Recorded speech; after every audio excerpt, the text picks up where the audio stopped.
छठी मैया की। अखन अहाँ सब सुन रहल छी ललित रिकॉर्डिंग स्टूडियो अलीचक से। टेम्पू से घाटे पहुंचाई देबो डीजे क्रांति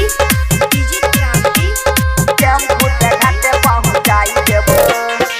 मैं मिले छोड़िया तो हमर कहल गे केना के जे भी छठी घाटे पाई डाल गे। मैं मिले छोड़िया तो हमर कहल गे केना के जे भी छठी घाटे पाई डाल गे। आ तोरा माथे पर दौरा उठाई देबो गे उठाई देबो गे उठाई देबो। अच्छा चले टेम्पू से घाटे पहुंचाई देबो गे तोरा टेम्पू से घाटे पहुंचाई देबो। मानिल छौड़िया तो हमर कहल गे केना के जे भी छठी घाटे पाई डाल गे। मानिल छौड़िया तो हमर कहल गे केना के जे भी छठी घाटे पाई डाल गे। आ तोरा माथे पर दौरा उठाई देबो गे उठाई देबो गे उठाई देबो।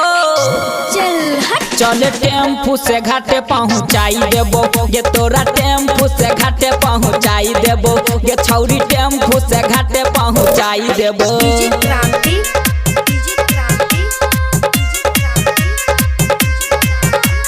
टेम्पू से घाटे पहुंचाई देबो presented by LK music Alichak. Tempo से घाटे पहुंचाई देबो। दूर घाट कोना जे पिपाई डाल के बैठ जो न टेम्पू में हमारा संग चल के। बैठ जो न टेम्पू में हमारा संग चल गे। हमारा संग चल गे। छौरा सब छैके गे बड़का उचक्का तोरा गे आगे जरे तो पटक्का।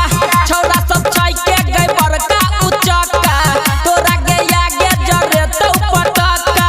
आ तोरा सबका से हम बचाई देबो गे बचाई देबो गे बचाई देबो। अच्छा चले टेम्पू से घाटे पहुंचाई देबो गे तोरा टेम्पू से घाटे पहुंचाई देबो गे तोरा टेम्पू से घाटे पहुंचाई देबो। डीजे क्रांति बोला बोला छठी मैया की। टेम्पू से घाटे पहुंचाई देबो presented by LK music Alichak. Time से तोरा पहुंचा देबो घाट के।